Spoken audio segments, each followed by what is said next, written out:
For over 60 years, Seattle-based publisher Mountaineers Books has been guiding readers in the outdoors and sharing their passion for human-powered activities, engagement with the natural world, and sustainable living. As a 501c3 nonprofit, Mountaineers Books is dedicated to giving voice to a diverse range of authors, photographers, and artists who are dedicated to celebrating and protecting our natural areas. With over 700 books in print, Mountaineers Books has been publishing award-winning outdoor recreation, lifestyle, and conservation books since 1960. New to the Mountaineers Books family is Been Outside, a new anthology showcasing the adventures of Black women, non-binary, and gender non-conforming people in nature. Encompassing identity, inspiration, ancestry, and stewardship, the essays and poems in Been Outside explore how experiences in the natural world and life sciences shape the self. The writers and researchers in this anthology contemplate the moments that sparked their love of nature and how time in the field and outdoor adventures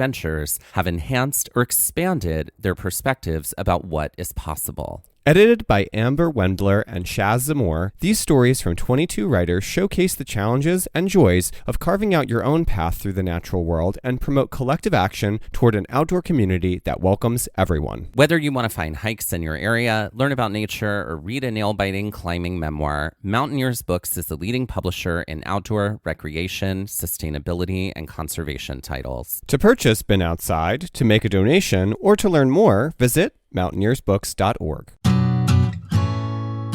Hi, it's Mike from Gaze at the National Parks, the podcast. And during the months of January and February, we're highlighting the work of Edge Outdoors in our community effort to showcase organizations who are working towards social justice, environmental action, and more inclusive public lands. Edge Outdoors is a powerful initiative created to address the invisibility of Black, Indigenous, women of color in snow sports. Their dynamic initiative tackles the underrepresentation of Black, Indigenous, women of color, cis, trans, and queer in snow sports and helps to elevate them to new heights. Along with introducing people to snow sports, they seek to revolutionize the landscape and help to create opportunities for women of color to not only recreate, but to become leaders in the outdoors, specifically on the slopes. Their work helps to undo past discriminatory practices that were designed to exclude people of color, specifically women, from mountain spaces. Make monthly charitable giving a trend in your life in 2024 and help support Edge Outdoors this January and February. Visit edgeoutdoors.org to donate or visit the link in our Instagram bio for more information.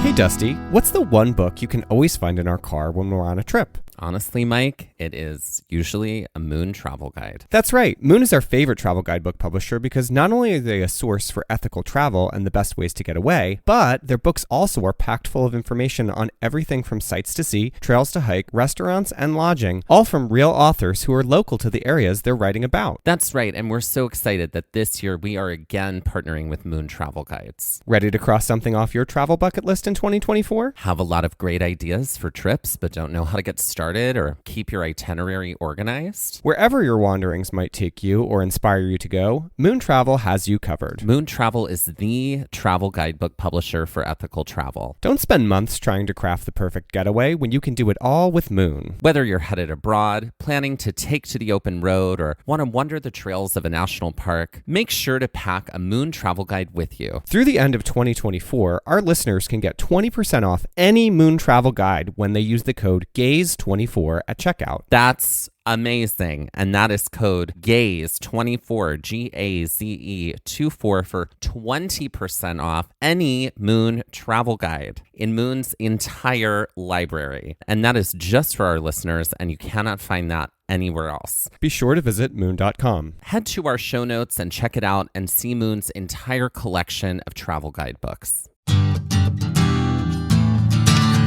So one of my least favorite things as someone who goes out sometimes, but not as much anymore, is getting to an establishment and then being like, oh, well, to get in the door, you have to pay $20. Oh, a cover charge. Mm-hmm. The cover charge. The cover charge. And I think it's the stupidest thing. And it's like, I don't care enough about you to like. It sounds like you've had it with cover charges. Well, we can't say that, but yes. Oh, I mean, we ways. can because we do love the I've had it ladies so much. And yeah. Well, I am incensed most of the time because it's like, that's like, oh, you need to pay me to be my friend. Like, no. Right. I can find friends all by myself. Thank you very much. That's where I right. don't have to pay them. Yeah, it's like paying for community, essentially, is kind of what it is. Now, I do understand that, like, local places need to charge a cover to, stay in business and whatnot, and that's part of the business model or whatever. And fine. It's a bad model for business. I don't love it. I still don't love it. I remember I was with our friend Ben, and we were in upstate New York, way upstate. There was a queer bar, and we decided to go, and we got there, and we could see the bar was empty, and they were like, oh yeah, the cover is $20. And we went, there's no one here. What? There's no one here. There's no one here. You leaned into your upstate. I did. And we were like, there's nobody here though. And they were like, it doesn't matter. And we were like, No, they don't even charge this much in like Hell's Kitchen. Like nobody, no, I'm sorry, no. Yeah. So we did not go. Yeah, I just feel like it's like an insult to injury sort of thing, I guess. I'm like, well, what services are you providing for $20? Access. Just nothing. It's just access. Just access. And I'm like, no. I mean, I don't love it either. No. I don't like it's a racket. It is a racket. It's a total racket. I can go to Dunkin' Donuts and use that $20 for something else. Right. All week. I can eat Dunkin' Donuts all week. If not a few times, a couple weeks. Yeah. With that, it's a lot, and it's nonsense. And I'm a little bit like, is there a way to turn the cover charge into like something else? Like, well, sure, the cover charge it's a $20 cover, but that is being used to donate to this charity. Yeah, there we go. Something or it's like a $20 cover, but you get this T-shirt and party favor bag at the end when you walk out the door. You just want to feel special. I do. I want to feel special. I'm like, I want at the end of the kid's birthday party when I was a child, like, here's your favors bag. And I'm like, oh my God, look at that. So I think we need to talk about the birthday you went to where you did not get a favors bag, because clearly that happened. Well, clearly it did. It did. And clearly gifts are important. And apparently everyone else got a favors bag, and they ran out, and you didn't get one. It's true. And you've remembered it. And now. I have. You have. You've incorporated They're it in my now burn book. into your burn book. Yep, exactly.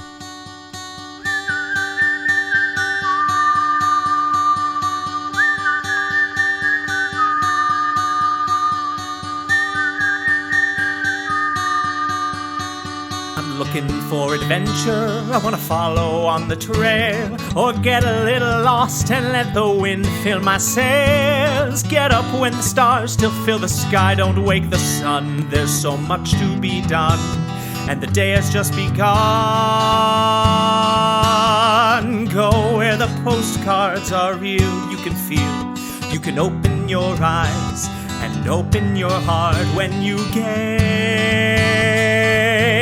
at the national park. At the national park.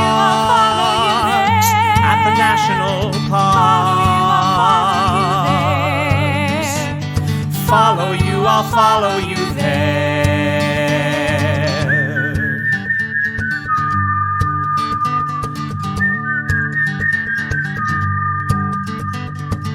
We would like to acknowledge that while hiking and visiting the land also known as Wind Cave National Park, that we were on the traditional and stolen land of the Oglala, Lakota, Cheyenne, Osheti, Shikoan, Minikoju, and many other indigenous people. So, if you joined us for our last episode in Wind Cave, you heard all about our time on the Fairgrounds Tour, which is a tour that you can take in Wind Cave. There are several different types of cave tours. The Fairgrounds was recommended to us when we were there. It's kind of like an all-encompassing, you're going to kind of get the most bang for your buck, see a lot of the Wind Cave system. We could have done, I think, a second tour that day, but rangers were like, you'll be fine with just this one. You don't need to do multiple. I mean, definitely if that is something that you want to do and that's available, do multiple tours. Like, Absolutely. The cave is really cool and it's definitely worth it. It's sort of like the same with Mammoth Cave. Like, I do think if that is your jam and you love tours and you love caves, then I would try to see as much as possible. possible. I think our time was limited here, so we were kind of like, well, let's see what the above ground part of the park has to offer as well. Absolutely. So we decided to do just that.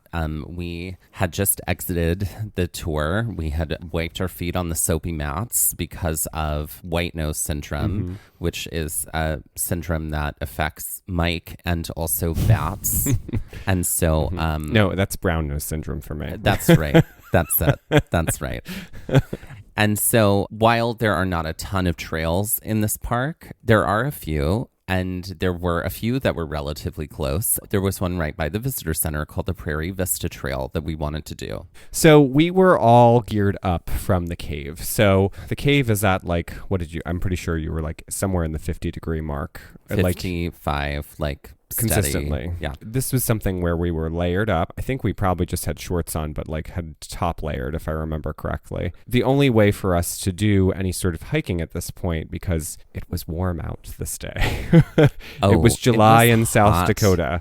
And prairies, my friends. So we quickly made our way back to the car to ditch some gear before we decided to hit the trails. And also, prairies mean not a lot of trees. Yeah. So you're just in the sun the whole time. Yeah. Grassland. Mm-hmm. Yeah, I bet you were glad you finished that milk because that car was hot when we got back to hot. it. Mm-hmm. Car was very hot. Yeah, that would have been some spoiled milk. After we adjust what we were wearing and get our packs on, we make our way behind the visitor center, which is where like you go to get onto the Prairie Trail. But it's also like the elevator house is also behind the visitor center. So Correct. It's like kind of like a connecting path. There's a paved sidewalk there. Mm-hmm. One thing that was mentioned on the fairground tour to make sure to see was the natural entrance to the cave. Right. Which is a sacred space for the Lakota people. Mm-hmm.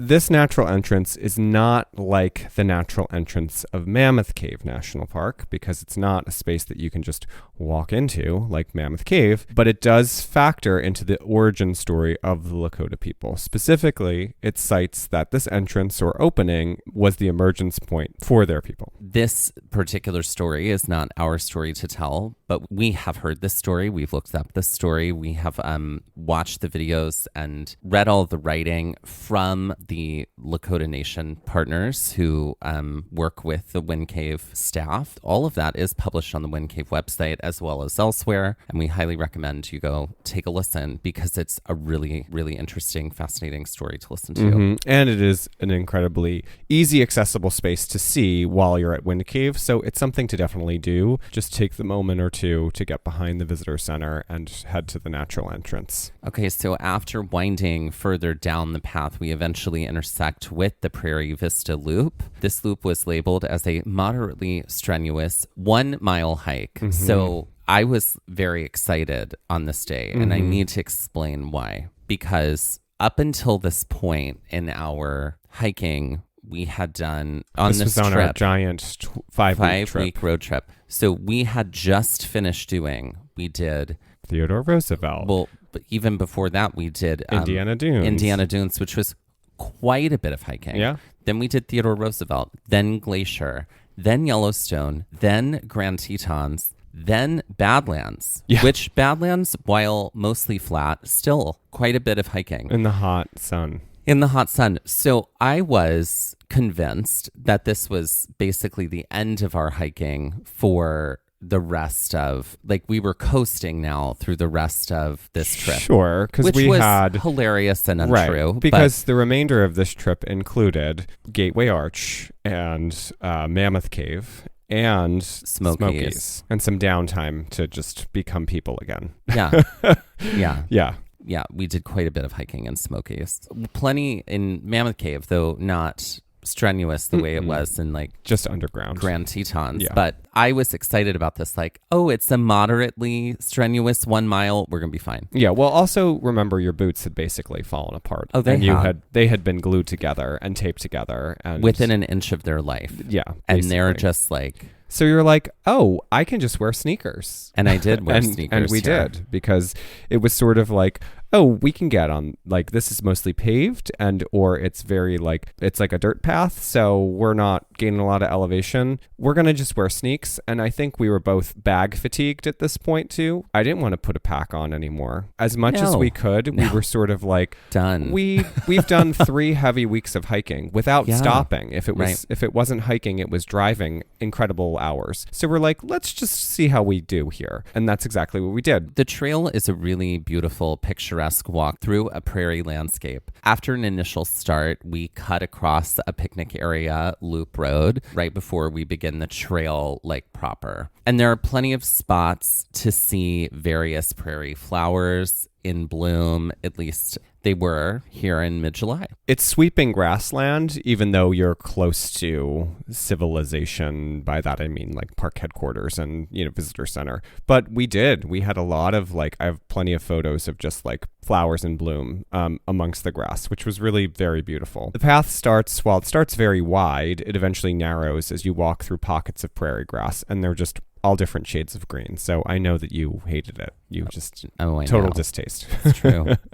Along the way, as we're walking, there is some interpretive signage. One sign talks about the difference between how the indigenous people of this land and the settlers who came to this land had many differences between them. Shock of shocks, hello. But it specifically talked about how the indigenous people of the land, also known as South Dakota, viewed the area and how the landscape was a boon to them, how they were able to utilize the landscape, how they had become harmonious with the landscape. And the settlers that came in had just utter disdain for the prairie. They viewed it as the grassland desert, basically. They're like, this is dumb, and could not connect to that landscape or utilize it. And I feel like it's mostly because there weren't trees that they could chop down and turn into like usable lumber. Sure. One, amid other things. I would recommend go listen to our trail mix on the science of grasslands that we did during the suite of Teddy Roosevelt episodes from last season, because something that we mentioned there is how grasslands actually are better at removing CO2 from the air and storing it better even than trees. And so like grasslands can be a real help and aid in our battle against climate change. That we have created. Right. But it was a really great introduction to grassland hiking, which we had gotten some in Badlands. We'd also gotten some in Theodore Roosevelt National Park. That's true. And I really enjoyed this grassland hiking because I just think it's like so exciting anytime we get to hike in new terrain. Grassland is its own unique terrain, and like hiking among it is really so much fun. Yeah, I love it. What did you enjoy about grassland hiking? I liked that it was different. I feel like we hike a lot of the times we're just like, oh, this is so great, it's mountainous, and like look at the views, and like, oh my gosh, here's this like waterfall, or look at the trees. And this was very much so, you had to appreciate this in a very different sort of way, because it is very flat. You can just see for miles. I say that somewhat sarcastically in some ways, because we had a lot of, this was something we encountered in Theodore Roosevelt too. We had a lot of haze. Even on this day, I just remember it being hazy.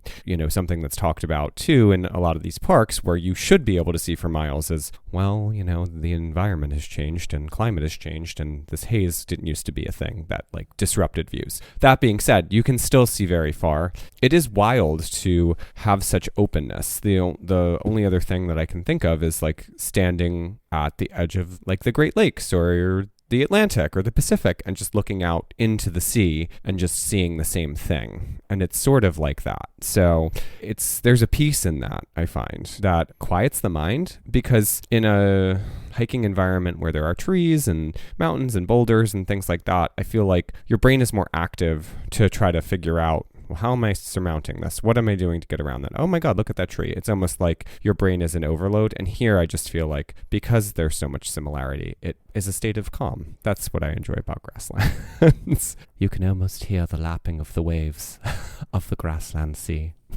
So we get to a point as we wind back where we can see the visitor center and the buildings that surround it. And as we get closer, we start to wind down from the little bit of elevation that we had gained. And we mean little bit of elevation. First on some rougher pathways and eventually like back to some stone steps and some paved paths. This ended up being like a perfect little taste of these prairie trails for us within the park, and it was convenient because it was right behind the visitor center. So it's definitely something to definitely look at if you're at Wind Cave, even though it's labeled as moderately strenuous. It was a nice, lovely little trail to do. I agree. Mm-hmm. And then we made our way back through and to the car and headed off to our next trail. And with that, let's take our first break. Okay, so we're playing Commission an Album. It's been a minute. Commission an Album is literally haven't done it this season at all. No, it's a fun, flexible game. So essentially what you do is you want to pair a musical artist with a piece of source material to create an album. And you could either start from nothing, or you could give somebody a source material or an artist. Yeah. I think I want to give you a piece of source material. Great. And I'm wondering if you could give me an artist. Okay. Okay, great. I'll try to do that. Okay, here we go. Are you ready, Mike? I am We ready. have uncovered the unpublished poetry and journals of Emily Dickinson. And sad girl stuff. And so what artist are you going to bestow the source material to produce an album based on it? Oh, sad.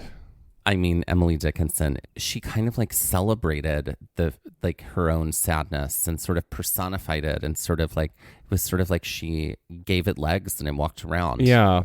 I mean, I feel like an obvious choice would be Florence, because she could, I feel like embody, also as a Brit. Well, Emily Dickinson was American. Also, I feel like she can understand the sorrow. Did you like that save? Great save. Great save.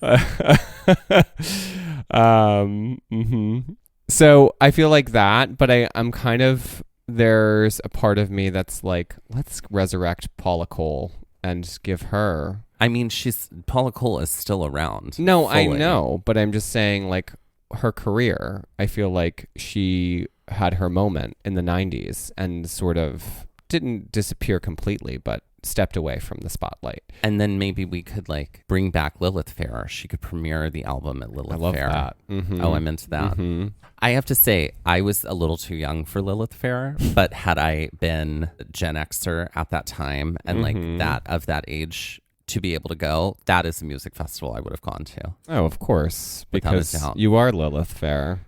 Everyone is Lilith. Everyone is Lilith Fair. I don't know about that, but yeah. No. Okay, great. So I am going to give you an artist now, and I would like you to pair them with a piece of source material. Great, I'm ready. And that artist is Janelle Monáe.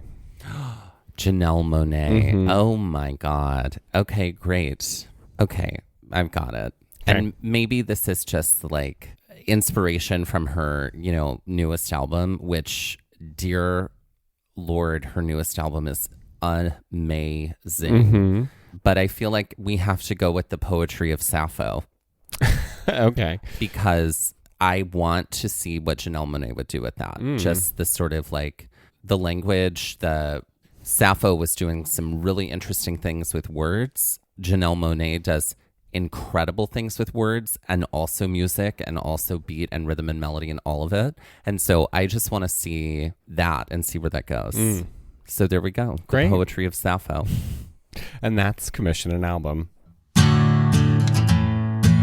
There are a few more long trails on the surface of Wind Cave National Park. And after finishing up the Prairie Vista Trail, we decided we wanted to hike a little bit more despite the heat. Originally, we had bookmarked the Lookout Point Trail, which was not too far from the visitor center. It was 4.5 miles of hiking. Now, when we drove into the park, we came in on 385, which would take one south of the park before driving one up north to the visitor center. Our plan from here was to head to Custer State Park And then to the Mount Rushmore area. In order to get to Lookout Point, we had to get on 87. 87 also runs through the park. It's like the road that you can continue north on. If you were to stay on 3D5, it would take you west out of the park. So the Lookout Point Trail is almost immediately on 87. So we drive to the trail lot and sit in the car for a minute or two. And this is where it was clear that 3.5 weeks of intense hiking had sort of like started to catch up with us, because we tried to muster energy This here. was so funny because we drove here and we went, yeah, we're here. And neither of us opened a door. Neither of us did anything. We just sort of sat there and like waited for the other one to initiate. Nothing happened. Yeah, just like our marriage.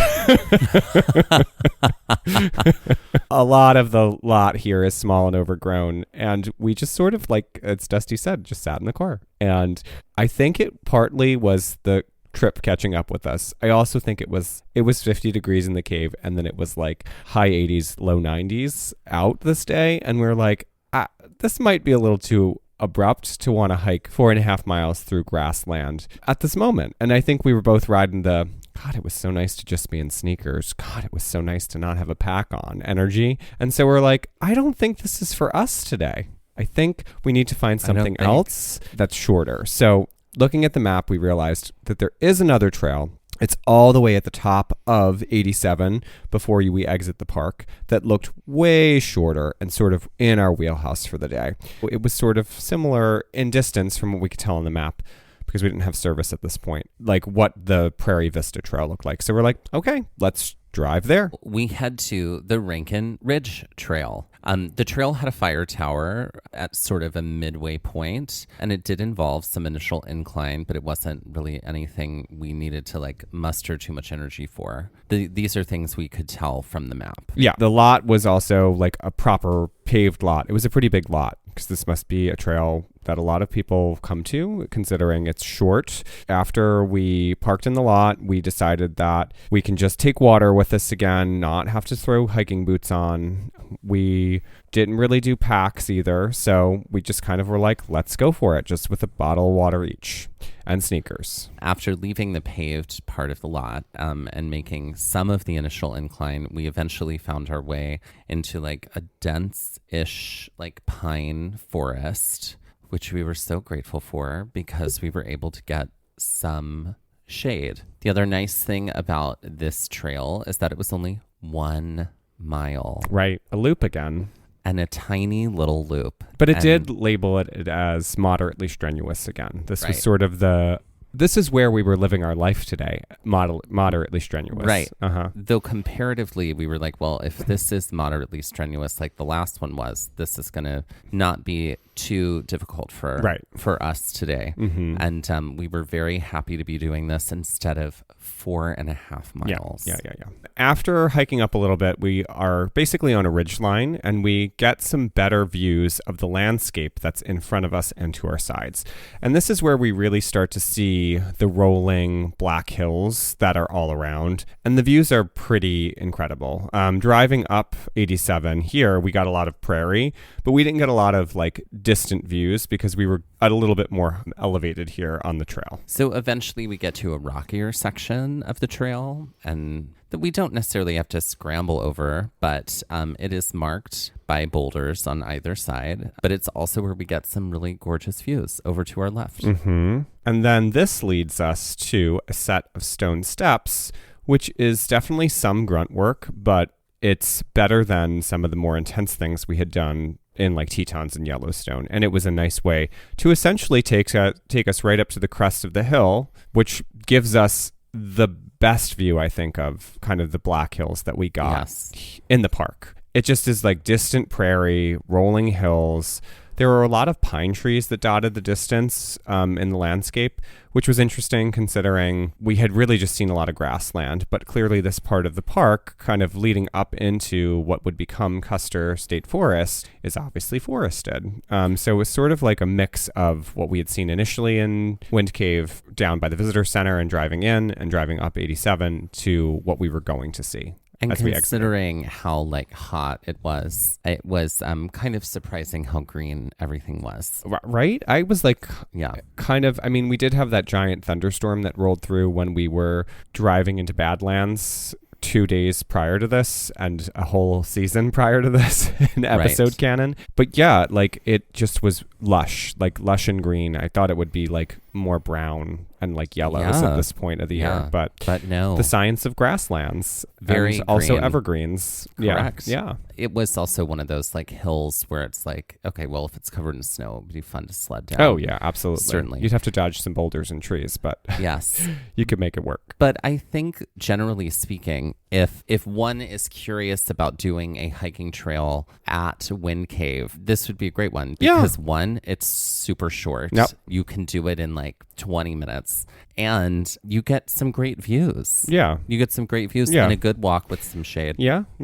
We are basically mostly in shade at the top of the hill because the trees are on the ridge line right behind us. And just based on this time of day, we kind of hit the jackpot here, which was nice as we approached the fire tower, which we could not climb. But I always appreciate a fire tower in the landscape. I don't know. There's something I like it too. It's this like moment of checkpoint. Yeah, checkpoint, but it also is like a weird sort of like, here's this natural landscape and all of a sudden here's this metal structure that just like feels out of place, but there's something comforting about it. I don't know. Yeah. That's just me maybe. Mm-hmm. Yeah. And some fire towers you can climb, but it seemed like this one we could not climb. Naturally, we did not do that. A pretty wide dirt road leads us away from this fire tower with some more beautiful views of the Black Hills in the distance. And then we eventually continue to wind our way back down to the car. We chatted about what we were going to do next. And with that, let's take our next break. Ladies and gentlemen, please welcome to the stage. Delia No Deal. Delia No Deal. All right. So Delia No Deal. And her last name is No Deal. Who is she? What's her deal? Well, I think it's Howie Mandel in drag. Howie Mandel in drag. Because he hosted Deal or No Deal. It's true. So he'd be Delia No Deal. Delia No Deal. I think it's his drag act. I like it. I don't know much about him as a person or his politics, so maybe it couldn't be him. I don't know. But I don't know, but I'm now imagining it. Yeah. It would be fun. A draggy Howie Mandel. Mandale. But, Delia No Deal. And there would be cases, too, that people would have to open. It would be an involved drag. It would be a drag show where there were prizes. Interesting. I think it would be like, I kind of want, instead of money, it's other things inside of the. I don't think they're briefcases though. They're makeup kits. They're caboodles. They're caboodles. They're caboodles is what they are, and they open, and then inside of them it might be like, this is body glitter. Yeah, and inside of this it's some really ritzy makeup, or inside it's all drag stuff. I think But if you got like a non-drag, very like bland straight item, then you're out. Oh, I see. Oh, so it's just like a fishing lure. Yeah, it's a fishing lure. It's a fishing lure. Yeah. And then and maybe like a football. Like a koozie for like a can of beer. Yeah, a beer koozie. That something would be like it. that. Yeah, those would be like the items. Or like or like a keychain, but it's a little floating buoy. Yeah. Like one of those. Yeah. Yeah, I'm trying to think. Or like a camo hat. A bucket hat. Ooh, a bucket hat. No, I'm sorry. The Gen Z have taken bucket hats and they have turned them into a thing. I know. Yeah. So, no, the bucket hat is probably like icon. a $5 queer item. I would have to say. Correct. It would be like, oh, it's glittery overalls. Yeah. Okay, great. Yeah. Okay, you're still in the game. Yeah, exactly. So, yeah, I think so she doesn't have merch. The merch is part of the game. The merch is part of the game. And it has like Delia No Deal's like emblem on it or whatever. Yeah. Her sort of notary public stamp of approval. Notary public. Whatever that means. What does she sing though? What opens her act? Well, I feel like... Is it Money, Money, Money by ABBA? It could be that. She Works Hard for the Money by Donna Summer. I do need to acknowledge that I do feel like all of the items that we have like offered as like straight culture items could also be lesbian culture items. I do have to say, like beer koozies. Sure. Yeah. What else did we say? Fishing lure. Fishing lure. You really went into the fishing. A keychain that looks like a buoy. I mean, I'm just thinking about all of those things. At all times. At all times. Yeah. Or, maybe like a big dumb hat. Oh, yeah. Yeah, if we're going to lean into that. Yeah. Or a Starbucks cup. Or something like that. A Stanley cup. Yeah. Oh, I think that's it. Yeah. Yeah. I don't know if the gays have latched onto that. I mean, I don't know that has necessarily made it into the culture. Yeah. It has not been brought up as like a product that has been like, endorsed in the monthly meetings. In the monthly newsletter. No, they have not mentioned that. They have not mentioned that at all. So who knows? But I do feel like that would be part of the... On Wikiqueerdia. Wikiqueerdia. Wikiqueerdia has said nothing about it. I want you to know that she's the one who writes the monthly news. She's the head of it, is Wikiqueerdia. And she sings "No One Mourns the Wicked." That's right. Or Witchy Woman, or like whatever else. Exactly. She's very Stevie Nicks in her performance work.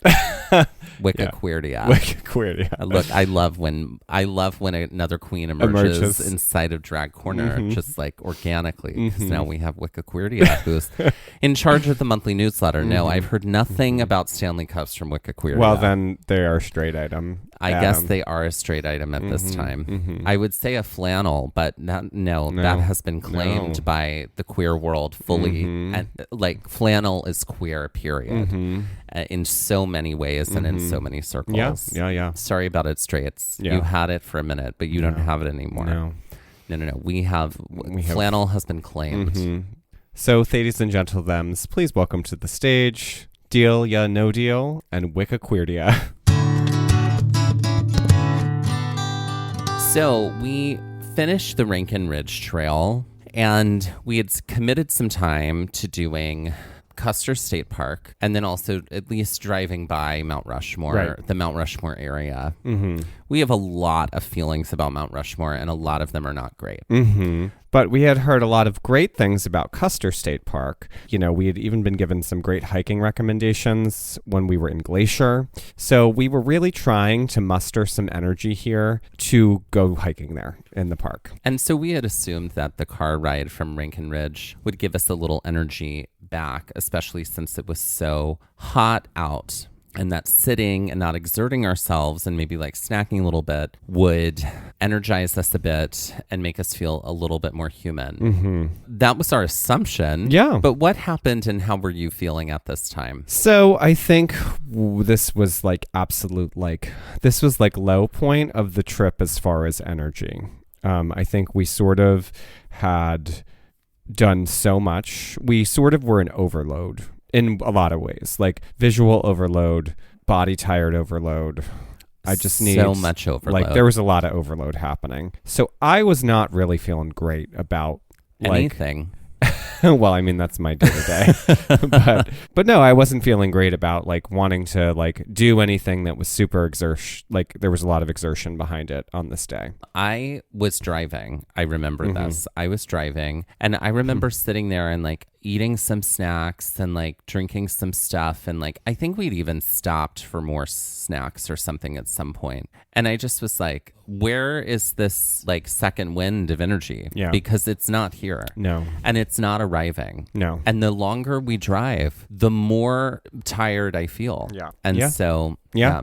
Custer was not far from Wind Cave. It's only about 30 minutes to get sort of to the edge of Custer State Park. The drive was helpful because the scenery was beautiful and epic, and it did give us like a little bit of excitement. And I am glad we did this drive. The drive was great from Wind Cave to Custer. Essentially, we had to drive through the Black Hills in order to get near Custer. I'd mentioned it earlier in the episode. We had basically at this point had just been foot on the gas pedal basically the entire time. We hiked every day, and every day we weren't hiking, we were driving. Like most of the time, 12 to 14 hours. There was no stopping. And later, when we recounted the story to Becky Lomax, she was like, yeah, no shit. You guys go and you don't build in any days off for yourself. So no wonder you were tired and like totally wrung out. We hadn't really accessed that part of us before. At that moment, we were like, wait, rest days? Yeah. What? Yeah. What's that? Mm-hmm. She was like, days where you intentionally don't do anything. You don't drive and you don't hike. And we both were like, huh? It was like that gif of that woman doing math. This was not something we thought about or experienced before. I was like, oh, is this our age showing a little bit? Because we had always, up until this point, just really put the pedal to the metal on every trip. There was no rest. Rest is for the weary. Right. And the weak. And on top of all of it, we had a pretty crappy night of sleep before, considering we had to deal with the family reunion, Hootenanny. That's right. The Hootenanny family.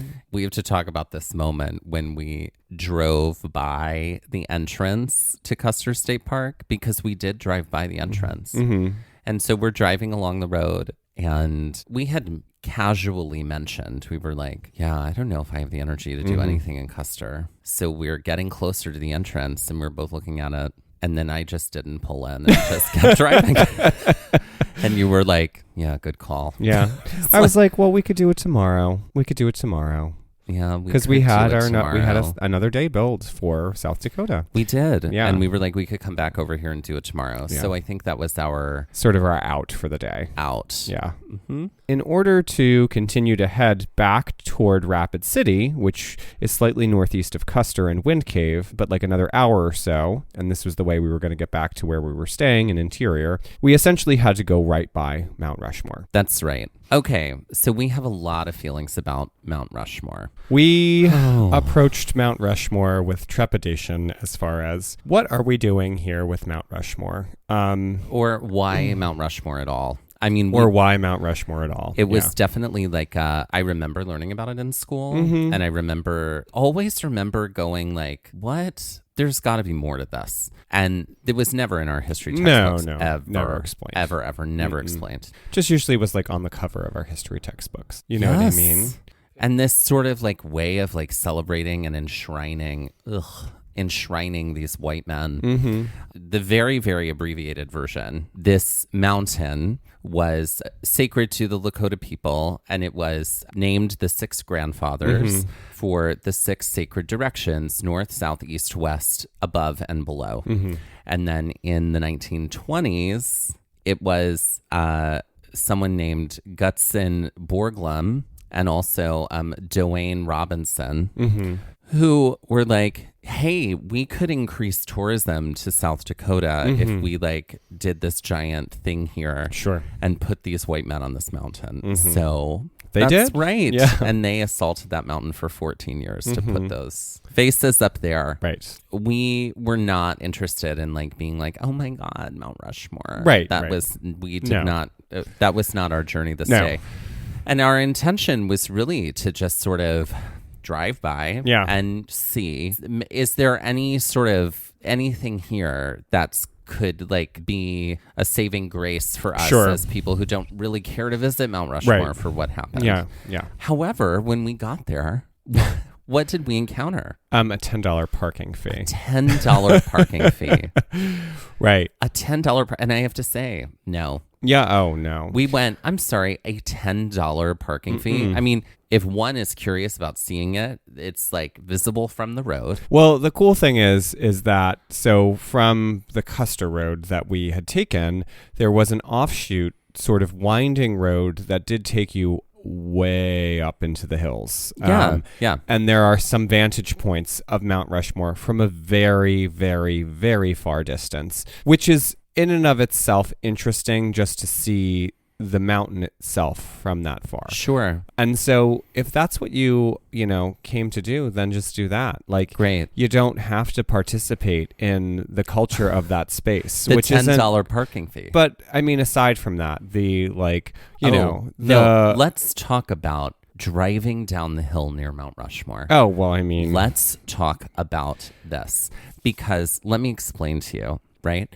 For weeks after that evil, horrible, awful, disgusting human lost the presidential election, there were, here in New Jersey, in front of a sporting goods store, there was like a huge gathering of people. For you, yes. That would happen every Sunday. Yeah. And I would see them when like an evil church gathering. In the, like, when I would be driving back from your house after recording. Oh my, stop the steal, so much, like, blah, blah, blah, on and on and on. Angry, just like Republican, like, just flags everywhere, signs everywhere, like homophobia, racism, right and left. Yeah. And so, like, that was happening here in New Jersey. Right. A rather blue state. An incredibly blue state. And then when we drove down the hill from up there, it was like that was everywhere. I mean, we passed sort of through what was the tourist junction for Mount Rushmore, essentially. Absolutely. And it's like, and it was like, here are so some hotels, here are some gift shops, here are some restaurants, but it was like a cross highway, essentially. Yeah. But it was also like, but the signage, there were so many, and people standing out there and like with his name everywhere, and like how they wanted his face to be on Mount Rushmore too, and like they had shirts made with his face on it, and the signs, and blah blah blah, on and on. It was so triggering, overwhelming that I was just like, I'm not getting out of the car here. No. All I can feel is hatred here. Yeah. I can feel the homophobia like from inside of this car. You know what I mean? Yeah. Like, it was so much, and I just was like, no. I looked at you and I was like, we just have to go back to like the campground. Oh, because absolutely. I legitimately don't feel safe here. I was weary of the world. And oh my God. On that day. I could not at all. There was no part of me feels safe around anyone who behaves like that. Yeah. Or supports anything like that. Yeah. Okay, so we firmly make our exit. Do not even blink an eye. No. We were like, okay. Not participating. There was in no any of FOMO this. in that. It was just None. like, okay, great. On to the next thing. So this is where we basically have to make our way back to Rapid City in order to get back to Interior. So we are definitely, as we've said before in this episode, like, we talk about being tired in episodes, but this is truly like, we truly had felt all of the trip hit us at once. And then we had to deal with racism and homophobia and bigotry. So the tireds and the soul weariness were real. The next leg of our trip from South Dakota was to drive to St. Louis. That's right. And what we had planned to do is do a third day here in South Dakota. And we thought we might need a third day to do Custer. Or Jewel Cave. Even though we found out Jewel Cave was closed. And then we were like, do we want to drive there anyway? Right. Do we not? And then we were like, well, maybe we go to Rapid City and do a day in Rapid City and just see what that's like, because we were nearby there. And St. Louis was a 12 and a half hour drive, which would have turned into like a 15-hour drive. Almost 15. Yeah, and for we sure. were like, okay. This would have been our third epic drive through the trip, because we had our first from Milwaukee to Theodore Roosevelt, which was like 15, and then like a 13-hour drive from there to Glacier. And this would have been probably the longest, if not close to the longest drive of the trip. And that deflated the both of us. We were in a way that we... like a soul-crushing sort of way. And then I think we both came to the conclusion at the same time. We were like, or we could just leave tomorrow. Yeah.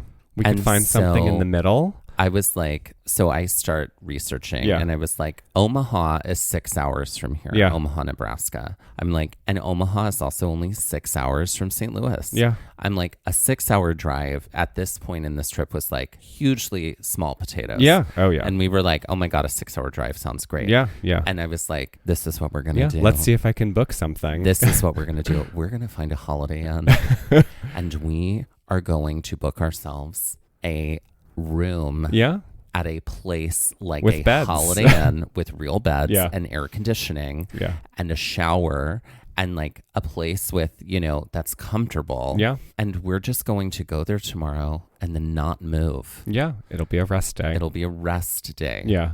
And you were like, I love that. Do it. Eggs would be great. Eggs would be great. To quote Aaron Brockovich. It was so cool because we went to the I just went into the camp store Yeah. when we got back to the campsite, and I was like, hey, this is what we're thinking. And they were like, oh, yeah, we'll refund you for tomorrow if you're not going to stay tomorrow. You just Because have you've canceled 24 hours before you would have checked in. Exactly. Yeah. So it's as a 24-hour notice, and you're giving us more than that. And I was like, great. Okay, wonderful. You're Capricorning. We were able to get that day back, which was, it's a campsite reservation, so it wasn't a ton of money, but we were able to use that to apply it to the hotel that we did book. And when I say we booked it, I mean we booked that. I do want to go into this for just a moment. The next day, we got up, we packed everything.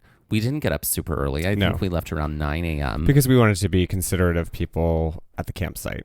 Correct. Yeah. We got up and unlike some packed. guests. Correct. We made our way out around 9 a.m. and then we got there at around 3:30. And I think the room was ready at like 3:45. And when I say we walked into that room, we put our stuff in the room and we collapsed on those two beds. And then we legit did not move. Yeah. It was like silence for 4 hours. Yeah. And I was like, I remember like going like, hey, so we should think about dinner. And you were like, we should. And then there was like another silence for another 30 minutes. And then we actually ended up eating our camp food in the hotel because we had no energy to go to a restaurant. No, but we did have energy to get a We brewery did drink. go like to a block away. the brewery across the street, which Yeah. was a wonderful time. And it was luckily across the street because there were some like restaurants down the street about a mile, and we were like, we don't want to walk there. Yeah. No. So we didn't. So we enjoyed Omaha for the evening from inside of a hotel room.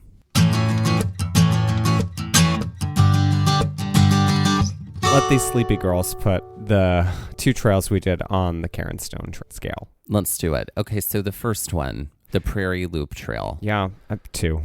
2. Yeah. 4 out of 20 Karen Stones. Okay, the Rankin Ridge Trail. I'm going to say there was more exertion here than Prairie Ridge, so I'm saying a 3. I'm also going to say a 3. Great. Brain sharing. 6 out of 20 Karen Stones. Great.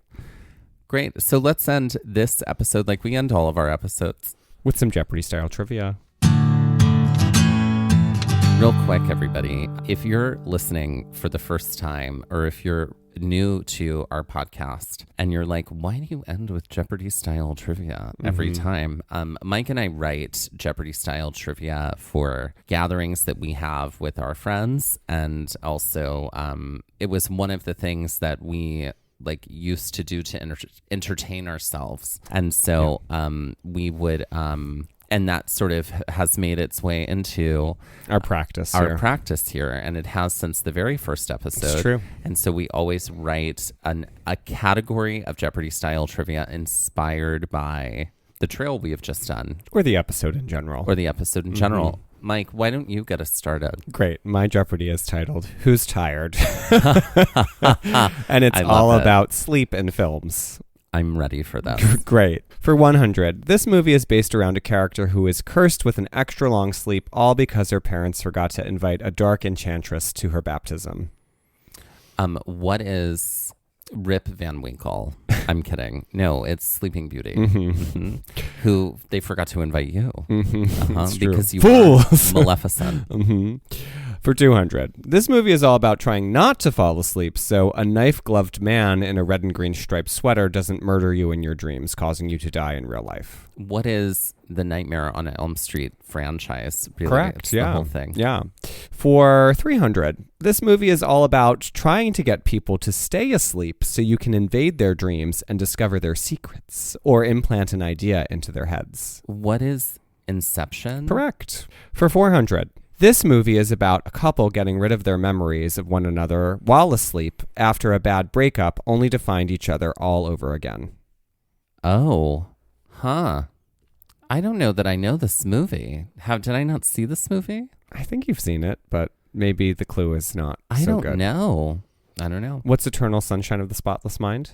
Oh, I guess that is what that's about. Yeah. I just remember those performances were so good. Mm-hmm. And all of that, the mind space stuff was all done practically. Mm-hmm. That was so cool. Yeah. Okay, great. I need to revisit that. I know, movie. it's a good movie. Such a good Kate movie. Winslet and Jim Carrey. Who would have thought? Who would have thought? Yeah. Great. Okay, great. Performances. And for 500.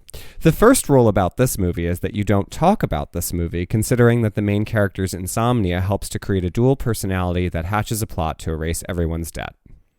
What is Fight Club? Correct. That's right. Yep. Because we can't talk about it. Mm-mm. All right. Are you ready for my category? Yep. Okay, so I was inspired by the word wind Okay. as a Beneath my wings. homonym. Okay. Okay, so we have homophones, Mm-hmm. homonyms, Mm-hmm. and homograms, I think is what it is. Mm. Okay, so it's homophones, homonyms, and homographs. Okay. Okay, so a homophone is the same sound, but a different spelling. Mm-hmm. Like 8 and 8. Mm-hmm. Like, The number 8 and I ate something. correct. Mhm. And then a homograph is the same spelling, but a different sound. So like bass and bass, Mm-hmm. like a fish Mhm. versus an upright instrument. Mm-hmm. Mm-hmm. And then there's the homonym, Mhm. which is the same sound, same spelling, but Mhm. different meanings. Mm-hmm. And this is a game on Au pair, like someone who takes care of people's children. No, it's the other one. There is no other one. No, Celebrity a pair. correct. Yes, it's So, a 30 Rock reference. Okay, so an example of this would be the two words are going to be side by side, and I'm describing something. Like, for example, a bended, crooked path taken by the breeze. A winding? A wind wind. Wind? Okay, Right, great. exactly. So a wind wind Okay. is the example. Great. Okay, so for 100, a timepiece with eyesight creates this. A watch? That's right. Okay. For 200, this is when water from the ocean laps onto the shore and greets you with a hello and a gesture. A wave? That's right. Mm-hmm. For 300, a hole in the ground for water that is in impeccable health. A well. That's right. Mm-hmm. It's fun, isn't it? Guard your wells well. Mhm. For 400, when this slick aquatic animal is also a notary public and gives its stamp of approval. What is a seal? That's right. Mm-hmm. And the last one is actually 3. Oh. Ready? This is what you'd call it if you were talking about different types of granola and nut bars, and you'd refer to this brand that is known for its wholesomeness. And on top of it, it was a bar that was compassionate and empathetic. What is a kind? That's right. So kind. So what is a kind as in type. compassionate, Oh, empathetic? mhm. Kind meaning the Brand or the type? No. Oh. No, the brand name. Oh, and yeah. then kind meaning the type. Mm-hmm. Yeah, or another word for type. Mm-hmm. You know what I mean? Yeah. So it's a kind. Kind. Mm-hmm.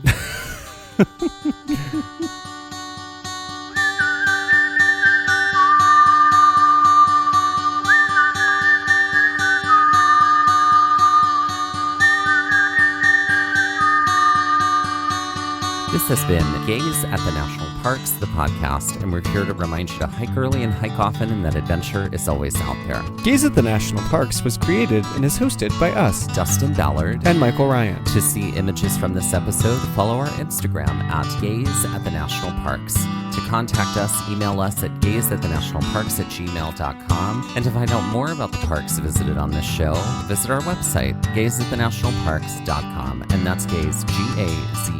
All original artwork featured on Instagram, on our website, and in the Gaze Shop is by me, Michael Ryan. All original music was written and performed by Dave Seaman and Mariella Klinger, with Sean Splios on guitar. This episode was edited by me, Dustin Ballard. We would also like to acknowledge that while recording this episode that we are on the traditional and stolen lands of the Lenape people, also known as Ocean County, New Jersey.